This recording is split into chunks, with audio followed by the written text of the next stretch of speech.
was a director at a young age. And somebody said to me it must be so nice to be a woman of color right now. I was like, Oh, seriously? And it just took away everything that I worked so hard for.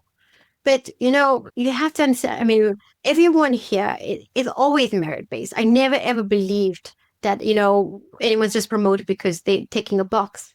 But by having those kind of comments, it really takes us a step back. Welcome to Supply Chain Now, the #1 voice of supply chain.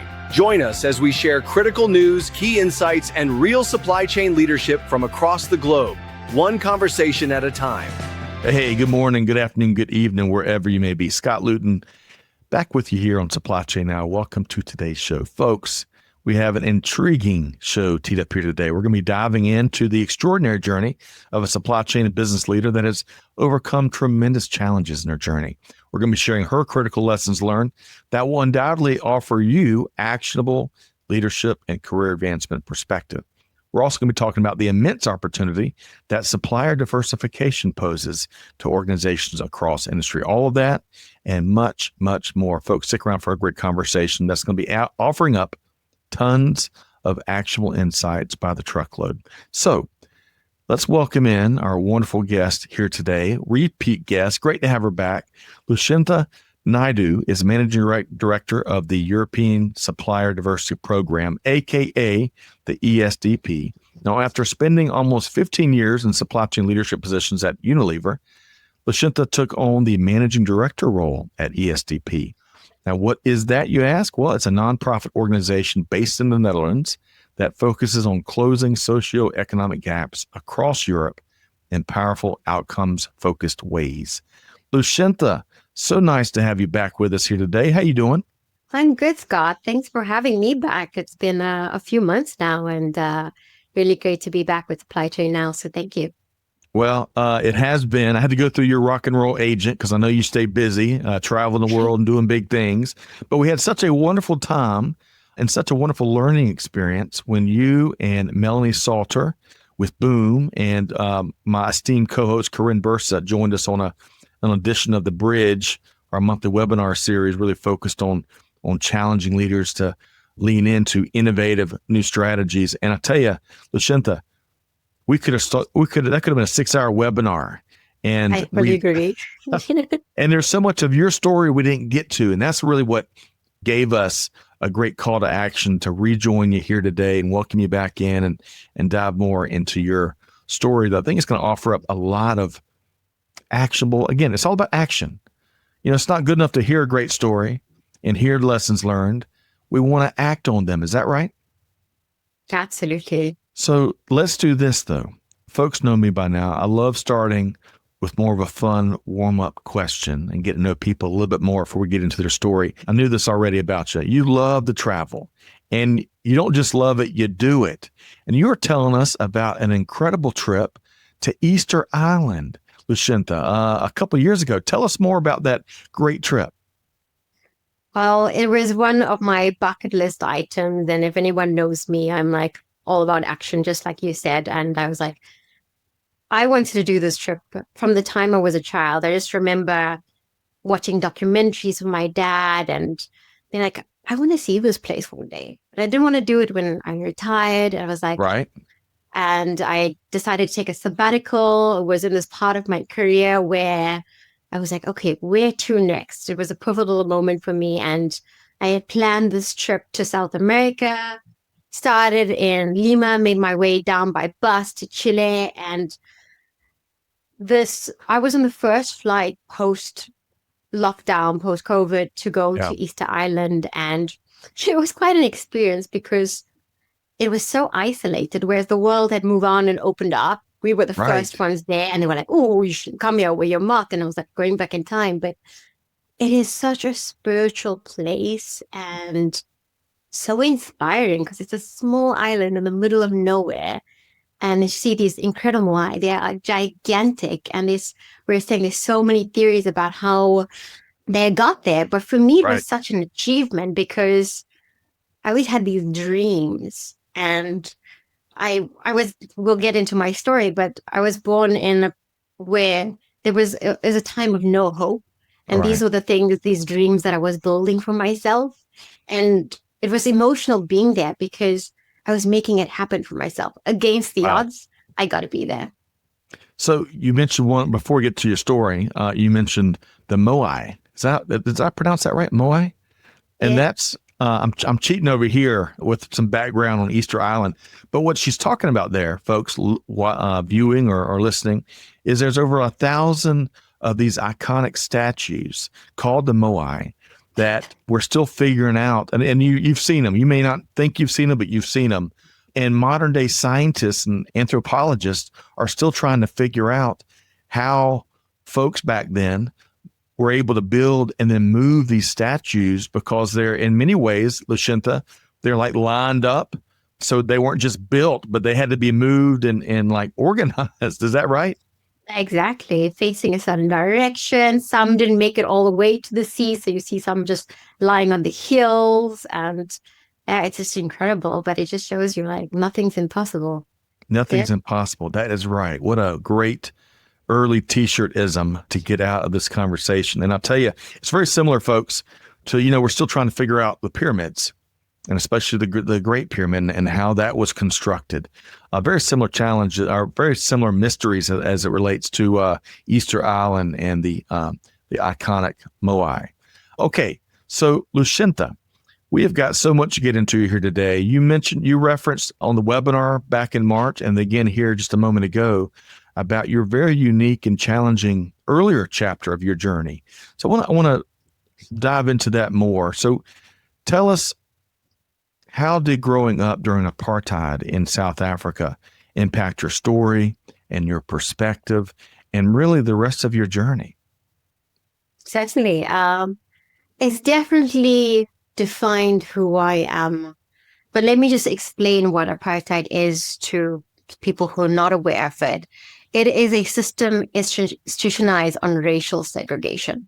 But what does that mean? Because most people think it's like, oh, it's just a divide between black and white. But it goes so much deeper than that, because we're all not just black and white. And within black, we had the African race, the Indian race, and a race defined through colonization called colored, which is mixed race, like Trevor Noah.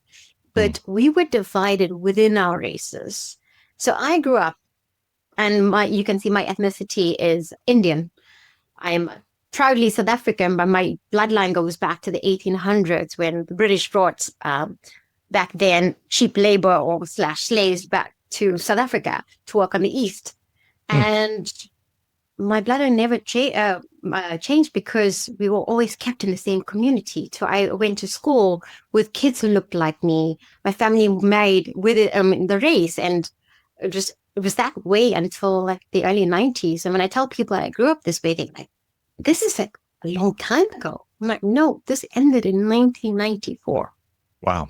So your education level, I'm the first generation that could have a tertiary education. I pretty much had my life defined ahead of me as I was passionate about the environment. But my dad was like, no, you either become a doctor, a lawyer, an accountant, engineer. My brother being the engineer is like, don't become an engineer, but I think I was meant to be an engineer. So I followed actually the accounting route and made my way into supply chain, and because I love being on factories. But that experience is, everyone asked me like, do you wish that you were born somewhere else? And yeah, I think being born in Europe, you have a bit of a golden ticket with the passport, but I wouldn't change anything in my life because it's got me to where I am today. The level of determination, because nothing was ever handed to me. I don't believe in the word self-made, because there's always a community that's supporting you along the way. And I always say choice is a privilege. So now I'm in a position where I can choose where I want to live my life.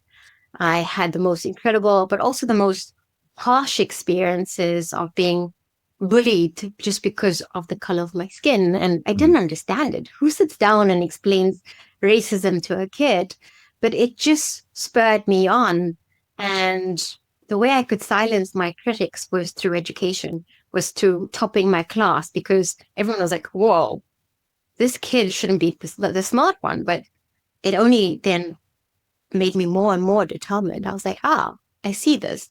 Education is a way out. So from the age of 6 years old, that was my goal, was to have the best education, whether we got scholarships or bursaries to get into good universities and schools. And yeah, whenever the opportunity arose, I was like, I'll take it. Got into Unilever, into the graduate program, and that was one of the best graduate programs. Unilever is one of the top employers in South Africa. And it was an emotional one for me because my grandfather was a tea packer for one of the Unilever brands. Oh, wow. So I was like, to get into a management role when my grandfather was back in the day manually packing tea in the boxes. So I was like, yeah, this is one I want to go. And doors kept opening up and they were like, do you want to go here? Do you want to go here? And I was like, I'll do it. Yeah. So Lushentha, fascinating already. I got 1,000 questions, but I want to go back for a second. We're going to talk about your professional journey in just a second, but so much you said there. One thing that really stuck out in the first part of your response, and this sticks with me as a father that of 3 kids, 2 daughters, 1 son. And if I do anything in this life, I want to provide my kids the opportunity to do what they want to do, not to do what, as you said, where your life was defined for you. That breaks my heart. So if you would just elaborate a little bit more, especially how maybe with your children, you want to do anything but define their life for them. Would you speak to that for a second? Yeah, sure. I mean, listen, it took me a long time to understand it, but I'm so grateful that my dad put me in that direction because he knew that was a way out to have a better life as he saw it. I see now a better life differently, but he laid that foundation for me to eventually get to a point where I could choose where I am now. I don't have any children and I don't want any children, but for my niece and nephew, anyone is in that position, I am doing the work that I do now in order to create opportunities so that no one else is in this position. Love that. So connecting the dots then. So your father helped you understand that education, as you said it later, education is how you could silence your critics. Education was your pass out. Education was your ability to find career success and self-fulfillment and all the wonderful rewards in life. So folks, if you're listening or if you're watching out there, if you ever have doubted the incredible importance of daily education, man, Lushentha is giving us a lesson, a very tangible lesson. When you say apartheid, for many folks, one of the legendary historical figures that may come to our minds is, of course, Nelson Mandela. When I was in Cape Town in June, my dear friend Jacobus toured me around a little bit. And one of the places he took me was the hotel balcony where when Nelson Mandela was released from prison, he really didn't just address his country and all the population. He was really addressing the whole world. If you would, Lushentha, when you go back to that moment, describe what took place and what followed when Nelson Mandela was released from prison. Well, I was quite young when he was released. It was 1990, but I definitely remember the day he became president. And it was also the day my life changed because then all these opportunities up and I like my dad saying like, yeah, things going to change. My parents were like, we don't know what's coming, but it's going to be different. And you could just feel an energy. I was 8 years old at the time and I was in school and it was just celebration. There was celebration on the streets and it's the most united I've ever felt in my country. About probably a year later when we won the Rugby World Cup, which is you may be familiar with the movie Invictus. But when I watched that, I was like, I remember that feeling. It's just like this how united. And the best word I could say is hope for change. And it was magic, even to listen to him, when you could hear him speak.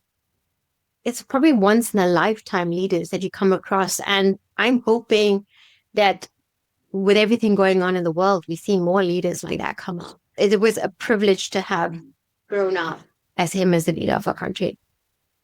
Undoubtedly. And you are so right. Every so often and very infrequently, these leaders come along that it's a mixture, and it's tough for me to kind of put my finger on it. It's a mixture of like their disposition, their charisma, how they can communicate without even saying a word, and probably the change that they represent, which is a big part of that.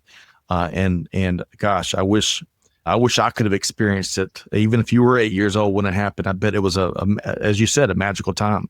So before we move into your time at Unilever and much, much more, we've covered a lot of ground from those earliest of days, and we've already gotten a couple of your critical lessons learned, like we were talking about education a moment ago. But what's one or two critical ways that those early experiences continue to shape your leadership philosophy today, Lushentha? Absolutely. But just to build on the previous one, for people who don't know this, and it leads to what I'm going to say, is Nelson Mandela spent 27 years in his life fighting for freedom. And he came out a changed man. And I mean, one of the most important philosophies in South Africa is Ubuntu. I'm not sure if you're familiar with it when you went to South Africa, but it is a philosophy that humanity is a plural, not a singular. And it means basically, I am because we are. And that for me is my way of leadership. Having someone who sacrificed so much for themselves for the rest of the world, the country, to have a better life for freedom.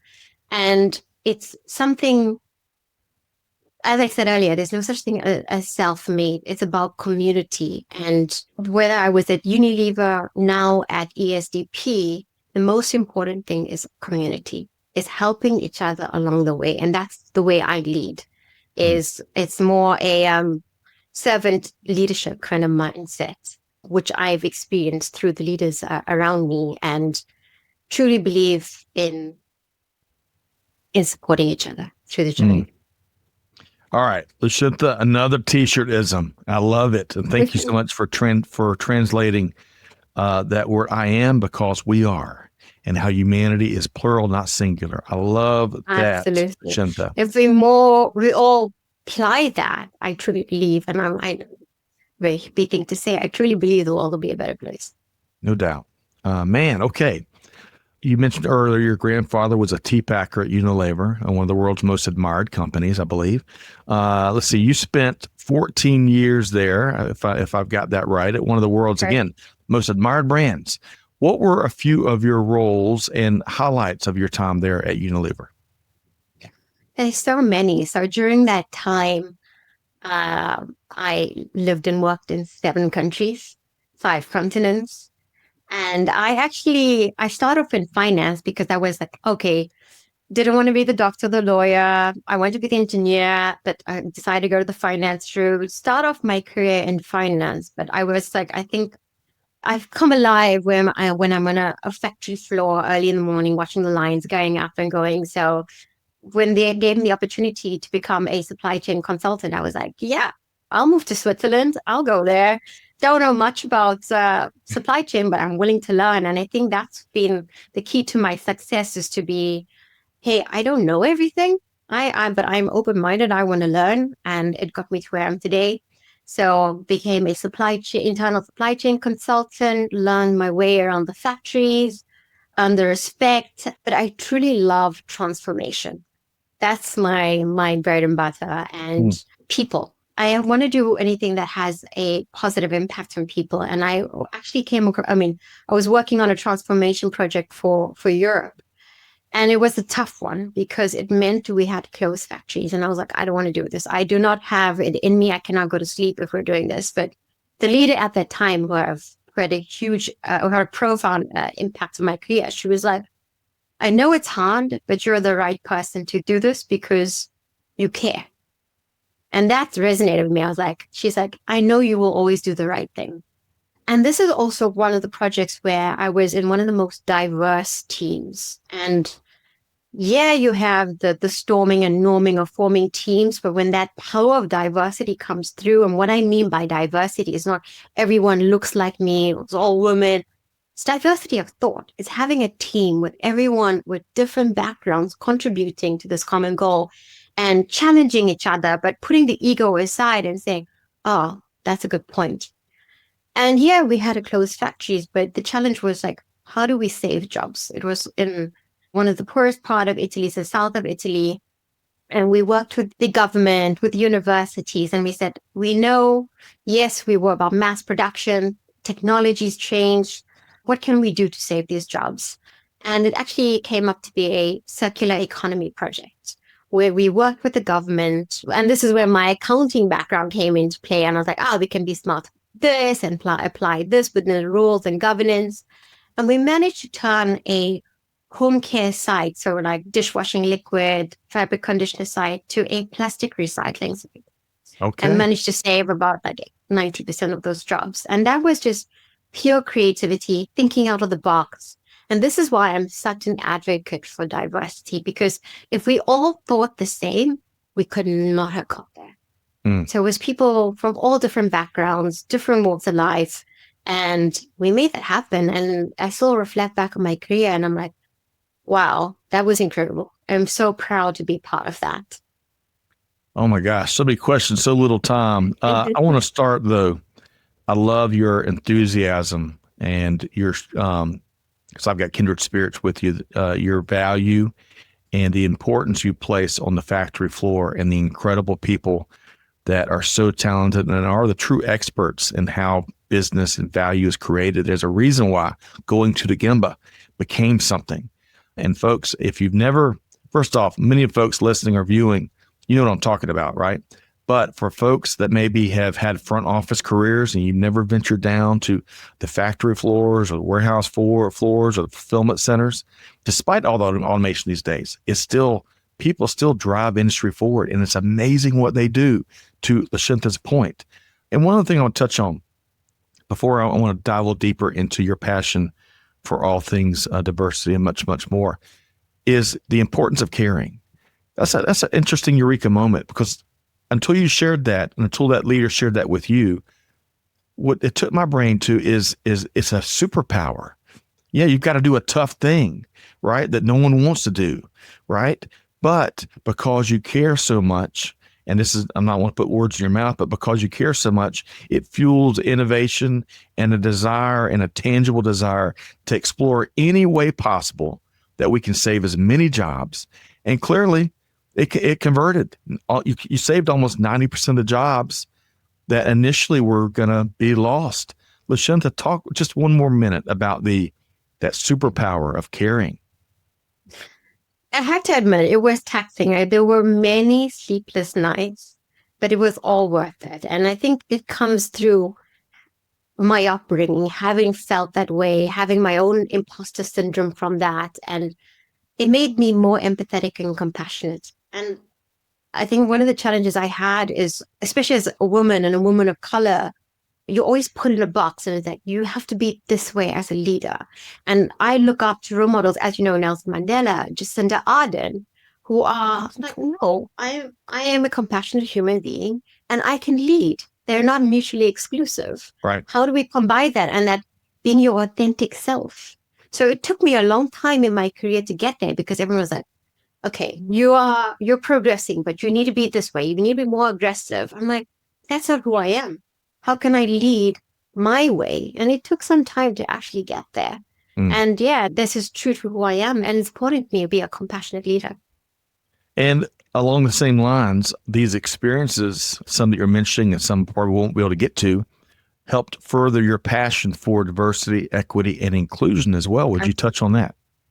Absolutely. As I said, it's like working with those teams, and creating the leader that I mentioned. She created a psychologically safe environment. And that for me is the groundwork for diversity and inclusion and equity to flourish. And that's super important in teams. It also led me to a point where I was like, I was getting so much energy, because my day job was transformation as supply chain leader. And on top of that, I also co-led the ERG, the Employee Resource Group for Women. I like to keep myself busy, but that was like on top of my day job. And we made so much progress with this. And I was like, try to marry the two and lead the supply chain EI strategy, we managed to, because as much as I love being on the factory floor, I mean, if you meet me in person, you'll see I'm pint size. I'm a size 37 shoes, extra small coat. When I went to the factory, I was wearing these men's overalls with these big shoes. And I'm like, oh. And people say, oh, we don't have enough women on the factory floor. I was like, how do you create this environment for women to actually want to join? And drove that and managed to increase our gender diversity in supply chain by 5% in 1 year. And we achieved that. I was like, oh, I'm onto something here. And this was together where ERGs were partnering with Boom, Melanie Selter. And that's when we started something. And I was like, we get so much energy from this. I actually secretly wanted to make it my full-time job. And here I am today.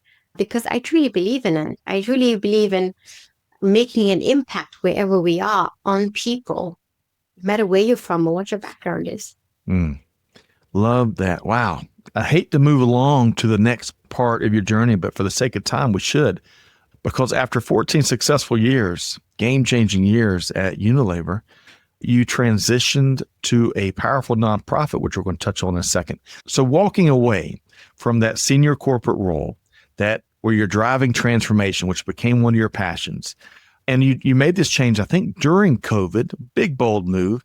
What emboldened your decision to join the ESDP movement?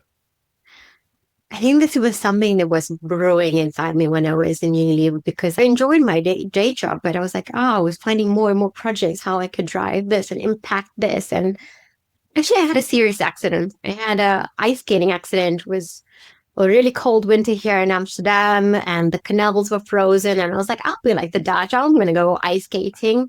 And here we don't even cycle without helmets on. So I went ice skating without any headgear. And someone wiped me out and had a very serious concussion. Oh my God. And gosh. it wiped me out for a good couple of months. And it made me really reflective about life and what I want to be doing. And I said, well, I want to be living my purpose. And live my purpose stems from having this difficult background. And I was like, how can I've had this incredible lived experience growing up in apartheid South Africa. I had someone, and nowhere am I close to Nelson Mandela, but had someone sacrifice their life to make the world a better place. And we each can do a little at a time. And this was my way to say, in this part of my life, I want to have something more impact. And I know I'm strong in structure and operations. And I had a very reflective period of which was COVID.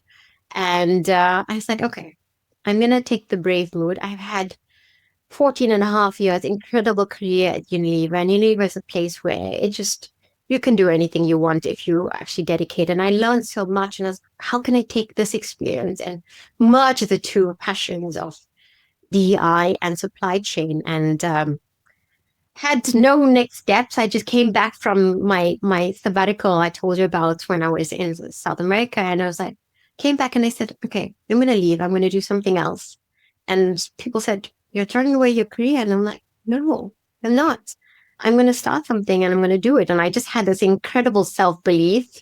And yeah, my last week at Unilever, I had gone to, a friend had invited me to an ESDP networking event. And I was like, I love the energy in the room. I was like, this is just diversity all around. It's on the conversations I'm having. And this is going to be a movement. I want to be a part of it. And yeah, here I am 2 years later. Wow. Loving life, loving what you're doing, loving the challenge, I bet. And you're moving mountains, which we're going to touch on here in a second. Yeah. Quite a movement. So I want to purposefully ask you this follow-up question. So in light of that whole, how you made the decision from the concussion, which really gave you a much different view on life and where you wanted to invest the rest of your life, to where you are now, what's one piece of advice you'd give those corporate leaders who also can feel torn between career security and that purpose-driven impact that they want to make at some point in their time on this earth? Listen, I was the extreme example where I was like, as I mentioned, I don't have a family, so I had that liberty of just jumping. But you don't have to go and do something like take a 180 degree to make an impact. It's starting small, it's what can you do with your teams and within the organization, supporting ERGs, being involved in DI boards, sticking up for what you believe is right. Those are the small things. That's what my journey started on. And I was like, I made the decision to go there, to fully dedicate my career to that. But it's the point I touched on earlier is I would love to see more psychological safety in the workplace, because that opens up more. And that's what leadership is. This is what you can create, starting with those small steps, encouraging your team to be their authentic selves. Because the hardest part of my career was in my 20s, where I was wearing different masks. And if you knew how difficult that is, how much energy it takes trying to be somebody else, because I was tired of being othered. So think about that in your teams, if everyone could just bring 100% of the energy of just themselves, what can you do to create that environment so that they can do so? I love that, Lushentha. And that reminds me of the one element of our webinar conversation on the bridge a couple months back, where we talked about, and I think it was Melanie that talked about being a pretzel. And, when folks feel those pressures that you're speaking of, they can pretzel themselves up into the versions that the organization wants you or expects, rather than, to your point, be 100% yourself. And I'll tell you that what you're describing and what that moment on that webinar brought such a eureka moment to me, because I instantly empathized with folks out there that are acting on those pressures. And gosh, you go through a whole day in a workplace and in an environment, and you're not able to be who you are. I can't imagine the pressure and the pain. And on top of that, you got to do a job that can oftentimes be really tough. So, Lushentha, I think that's $1 billion advice, not just to those folks out there that don't want to be all pretzeled up, as Melanie would talk about, but more importantly, perhaps, to those leaders that are cultivating purposeful cultures. We've got to do better, and we got to not expect that contortionist element to be at play, huh? Exactly. And it's having representation in your teams, whether it's women, diversity, LGBTQI, minorities, because I mean, there was so much time spent on, I think Melanie also touched on this, like being part of the pretzel is like deciding, okay, how will I dress for this meeting so that it doesn't come across the wrong way? How do I present myself? Because I've had so many experiences where it was difficult for me as a young woman. I was like, what did I do to have that experience? I don't want to get into that now, but this is what women go through. It's like, you don't feel comfortable to wear, sometimes I would wear a collared shirt up here, so there would be no comments afterwards from the boys' club. But that's what we had to go through. Oh my gosh. And when I started seeing more women on boards and leadership, those comments would go away. But it's difficult when you're starting your career to deal with that. You see, as the last time Mel and I were matching with it pink, but I'm like, I love pink. It's one of my favorite colors. But wear that in a factory and you see how you treat it. But I'm like, no, I'm going to be who I am. And we're all better off because you are, Lushentha. And I tell you, there's a full force multiplier effect. I believe, my personal belief, is the more folks can be who they are out across industry. Oh gosh, so that unlocks so much value on so many different levels, and that maybe that's what we can all aspire to do. But I want to shift gears because I think it'd be helpful for our audience to better understand the nonprofit organization that you're leading, ESDP. And again, folks, that stands, we love our acronyms, that stands for the European Supplier Diversity Program. So let's start with the basics. What does the organization do, and why is its purpose and mission so important? So I think you explained it quite well when you opened. I was quite impressed by that, Scott. So thank you. I mean, the intention of this organization, why I was drawn to it, is I knew how difficult it was for me. As I said, I traveled the world. I wasn't running away from South Africa. I just wanted adventure and experience a new culture. It just makes you richer as a person when you have these different experiences. And yeah, I ended up in Europe. But it felt like I was starting from scratch when I moved here because I had no network. No one knew who I was. And I also had my own imposter syndrome because growing up in a developing country, you always think that the West is best and doubt yourself. And I really had no net. No one knew who I was. And they also said, oh, I would have comments. Oh, you studied in South Africa. You didn't study here. Questions about my qualifications. And I was like, what? And I worked 3 times as hard as everyone else to prove my worth. And yeah, that's something that I felt that I needed to do, but that was the only way I was making progress. Now I know, okay, I'm bloody damn good at what I do. But when you're building up your career and you see that, hey, you get questioned on more things, there's the unconscious bias. And it's similar for the suppliers of ESDP. What we do at ESDP is we create a network of suppliers and help them connect with large corporates who are members of ESDP and pay a membership fee. We create a database of suppliers and we connect the two. So we bridge that gap. Basically, what we're doing is trying to build equity. So no one has to keep working 3 times as hard to actually have that first knock on the door. And that's what I wish I also had, was some sort of network. And that's what we bring. We create business opportunities through events, whether it's virtual pitching, face-to-face events, conferences, and we're just that bridge. It's at the end of the day, it's up to the corporate buyer if they want to work with that supplier. We're just opening up the playing field. And the question is, look, why would this buyer would want to work with a supplier? Because I'll be very clear. What we're doing is not charity work. We are a nonprofit. We are trying to build equity because I strongly believe in a fair playing field. Right. These buyers will want to work with these suppliers because, as I said, it's the diversity they bring through innovation, creativity. And it's not about being a diverse supplier, but it's having that another funnel of these creative diverse suppliers. The example I'll give you is when I worked at Unilever, and then we had in 1 year, it was incredible. We had Brexit, we had COVID, we had the war in Ukraine, and we were sourcing. I mean, this is what we did. It was a globalized model, sourcing from Russia. And the next thing you know, hey, you can't source from Russia anymore. We had to switch on our agile supply chain as quick as possible, but we didn't have this pipeline of small suppliers.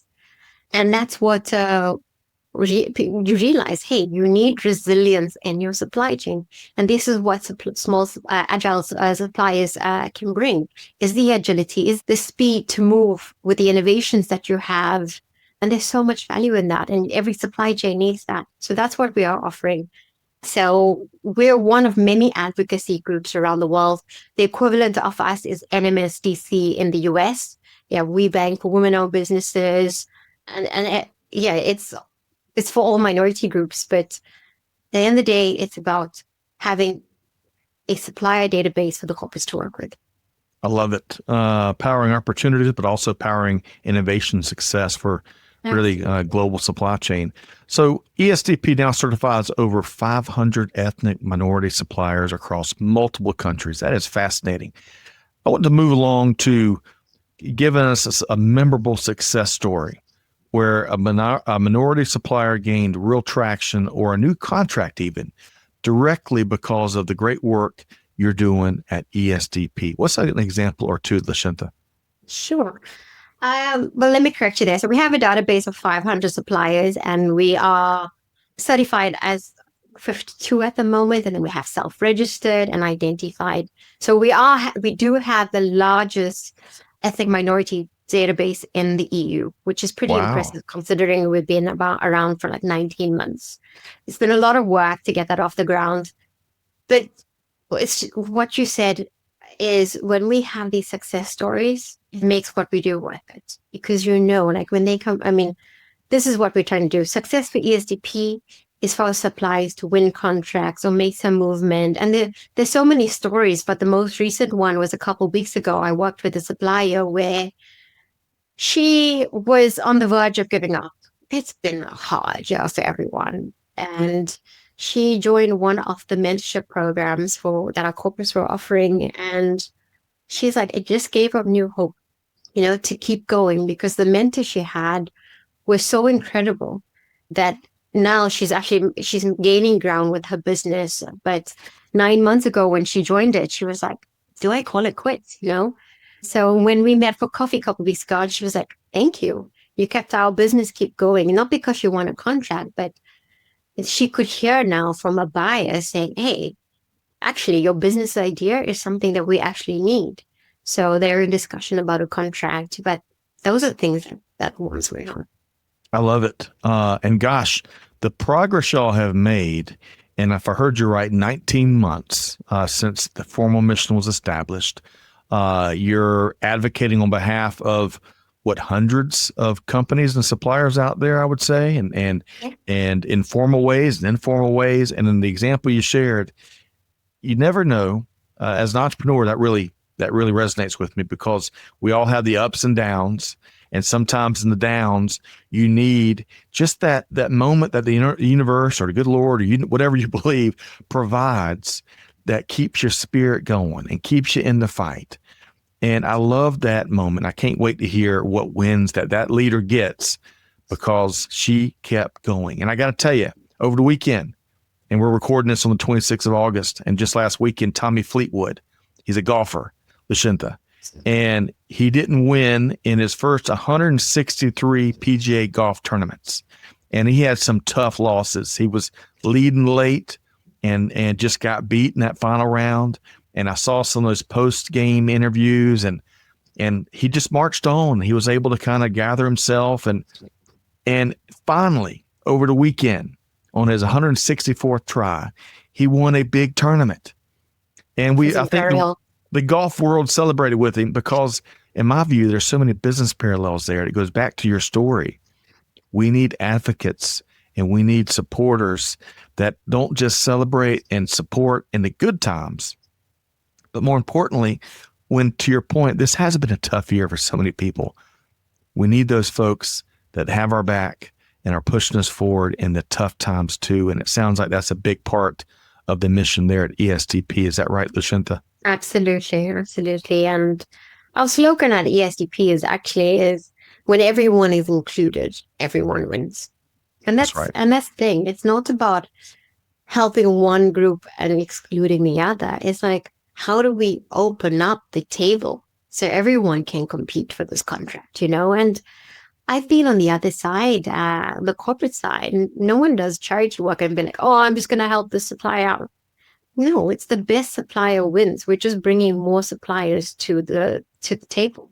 That's right. And you know what? We need to keep pushing each other. So there's no harm with more competition. No, competition's good for so many different reasons. It makes us better. When you lose a business opportunity, it gives you a chance to do a post-mortem and figure out how you can get better. When you win, of course, you analyze that too. One thing I didn't add actually is it's more than just building the business connections.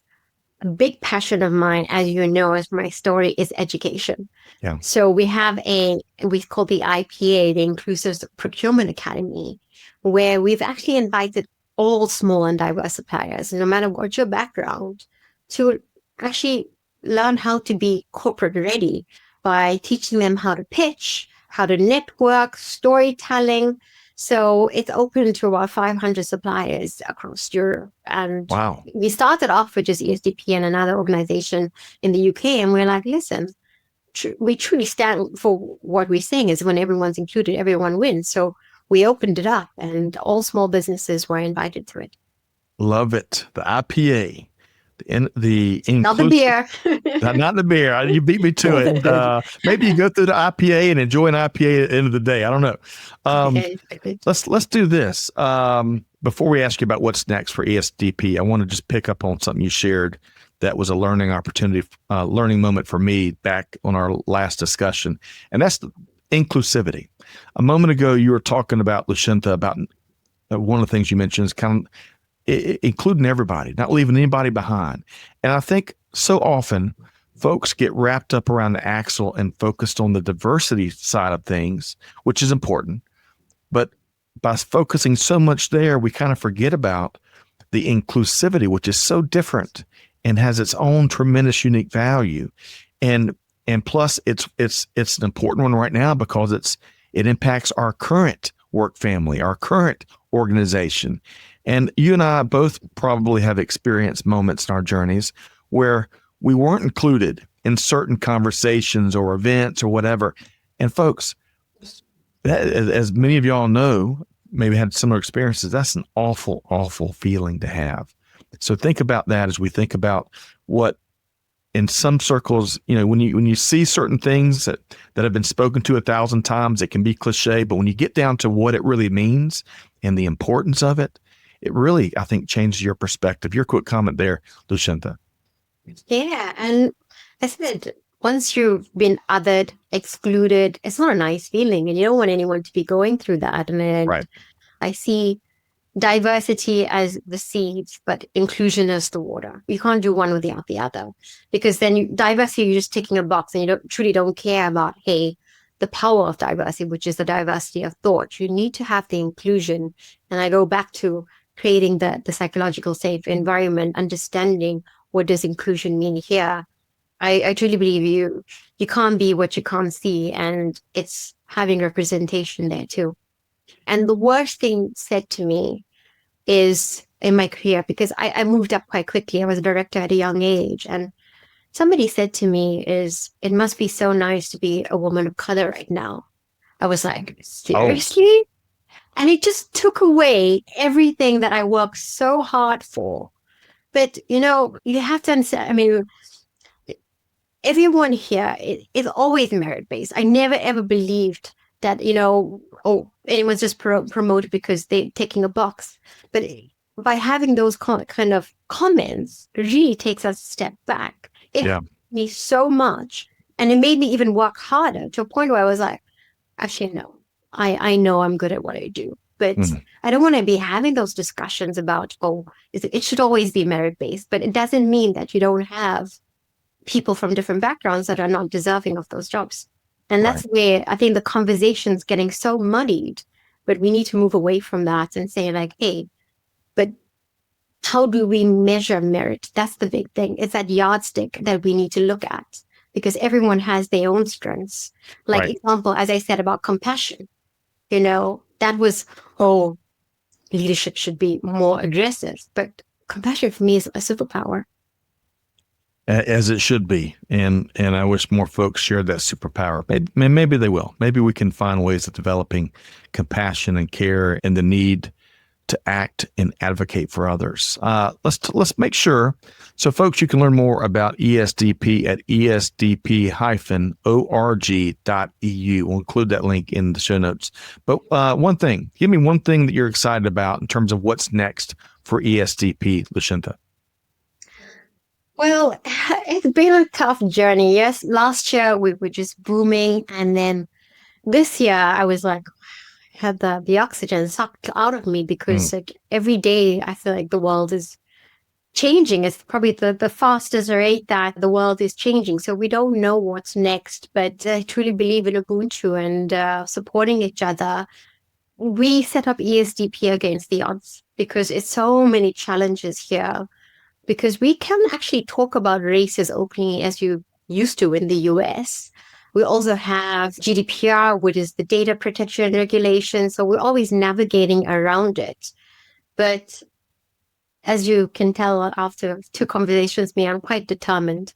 So we keep going against adversity. We still want to expand. So we self-register across the whole of the EU. We certify currently in France, Germany, and the Netherlands. And yes, the EU is also moving to the far right, but we keep going. We do everything within the law, and we want to expand to 4 more countries. So Spain, Italy, Belgium, Ireland, that's part of the plan. And continue with supplier development in terms of education. So yeah, a lot on the cards. A lot. Man, I love it. All right. So got a couple final questions before we wrap up with Lushentha Naidoo here. A moment ago, we were talking about words and phrases we hear all the time, and they can create misinterpretations and in some cases backlash. But at the heart of them, such as DE&I or DEI, it really can be a force for good. So I want to ask you, with DEI programs increasingly under review in different parts of the world, what real tangible strategies have you seen work really well for companies that do the opposite? They're doubling down on those efforts, not cutting back. Give me an example or two of where you've seen that work really well. There's, if you look at all the corporate members that are supporting ESDP, there's some that have fallen away, but the ones that are with us are true to their values. And I see it comes down to senior leadership. If it's in the DNA of the company, it doesn't matter what's happening in the world. If people understand the why it's important rather than it. And I think this is where communication got blurred around the why. And it's around education and awareness. And find a way to do DEI where others are not feeling excluded, Right. I think that's when you become polarized. It starts at the top. And that would be my message to senior leaders here is this is where it's your responsibility to be driving it in your company, whether it's you have targets or not. I know that's a swear word these days, but what can you do within your teams? And see what, at the end of the day, everyone's like, what's the business case for it? Try it. You'll know that it can only have positive impact on your business. By cutting it out, you're going to fall behind. So what's worked for us is explaining the why and putting these suppliers in front of our corporate members. And some of them, it just blows my mind at the creativity. I mean, we had a company, we had an innovation challenge for startups like 2 years ago, almost when we started ESDP. And it was a young lady from Costa Rica who saw the opportunities of coffee waste. She's collected the coffee granules. After you drink a cup of coffee, I don't know, I think the stat was like 90% of it gets wasted, goes to dump. What can you do with that? She's made coffee oil. She's made clothing, food. Wow. And that was just an idea phase. She won one of the challenges. Last year, opened up a factory, and now she's working with Lush Cosmetics, providing her the coffee oil. So when you hear that, you're like, that's what it is. It's because she grew up in adversity in Costa Rica, and she has this mindset of zero waste. It's come here and it's changing things up. And those are the success stories I love. And when you show that to the businesses, they're like, wow, this is impressive. Love it. That's just one of the examples. It's showing them the actual facts. Businesses that are changing the world. Love that example. Oh my gosh, tons of opportunities with just our daily activities with coffee. But you know what? I'd love to break it down in a very common sense approach. We should get away from all the cultural debates and the political debates. When I think of DEI, Lushentha, I think of some very simple things. And it's all in the application, execution, and the communication. We all get that, right? But diversity. You've already shared numerous examples of how diversity of thought fuels innovation and fuels solutions to old and new problems. And we need that, right? I don't think there's any opponent to that. Equity. I think regularly. I have conversations regularly with, for example, women in my network, right? And they tell me stories of the compensation gaps that they have uncovered in their career between what they earned and what their male counterparts earn. We got to fix that. And I think that's a very common sense approach, right? And then inclusivity. This is not a political thing for me. Inclusivity, I think of my kids, they're all geared differently. And I couldn't for a minute, just like I couldn't my colleagues here at Supply Chain Now, think that they would be outcast for a single minute because of who they are as people. And when I think of DEI in that lens, in that common sense lens, who in the world would oppose that? Especially if there's bottom line business implications and gains. Lushentha, as we wrap here, respond to that and see if we share that common sense view. There's a whole bunch more to it, I know. But to me, that is just level setting. And why not do more of that? Exactly. That's the essence of, equity is, I learned so much over the years, and it's again goes back to education and awareness. when I took the sabbatical, I also did my masterclass in DEI, and I learned so much about disabilities, like I would walk through the office and I was like, wait, but somebody in a wheelchair probably couldn't go here. How, and now when we have events, so inclusive, I learned so much about neurodiversity. And when I started the conversation pre-recording, I said, it takes a lot of courage for me to talk about my story because it's very emotional for me. Even now when we're talking, there was sometimes tears coming to my eyes. But I realized when I shared my story for the first time, probably 3-4 years ago, with the leadership team at Unilever, I had men come up to me afterwards and they said, I had no idea you experienced this, but now I'm more aware of this and can bring that to my team. And that's why I'm like, I share my story and I encourage people to go learn more rather than be like, oh, this is not for me. Because diversity is so much more than just gender and minorities. There's also age, how do we make sure that everyone, you think about this when you're a team, and it's beautiful when it's successful. Yes, that's right. We got to think of this so holistically on so many different levels. I need another hour with you, Lushentha, and we'll have to make that happen soon. Maybe we get you and a couple of your incredible, innovative suppliers in your network come back with you. But 2 final questions for you. The first one is the bigger one. You shared earlier in this conversation, others we've had, the importance of kind of that see it and be it, right? As we see folks in the leadership positions that we aspire to, how that can help fuel our journeys forward. So I want to ask you, for all those young Lushentha Naidoos out there watching or listening to this conversation, they want to overcome adversity and challenges and setbacks and drive impact in purposeful ways like you have done. What would your top piece of advice be? Well, when I look back at my 8-year-old self in 1994, and the one thing, even though I grew up in such an oppressive country, the one thing they couldn't take away from me was my dreams. And that was what fueled me. So anyone that's out there that's younger and listening, dream big. Don't let go of those things. I am so grateful that now I sit in a position where I can choose. I'm eternally grateful for my parents who created this path. That was that's what I say. It's a community that got me here.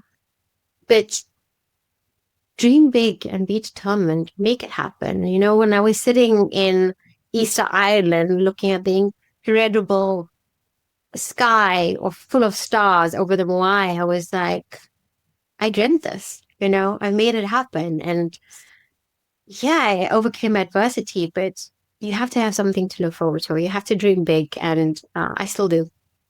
Oh, I love that. I love that. Don't give up on those dreams. And hey, those dreams got to evolve. As you accomplish them, you got to build bigger aspirations because it is a journey with lots of finish lines that we need to stop and celebrate. But still, it is a marathon and a journey. And I tell you, I've really enjoyed this conversation here today as much as I enjoyed your first appearance with us with Melanie Salter and Corinne Bursa. And we look forward to having you back. So how can folks connect with you and the ESDP team that's on the move, Lushentha? Connect with me on LinkedIn. Also, I'm happy to share my email address, lushentha@esdp-org.eu. If you want to learn more, and listen, I always make time for education and awareness.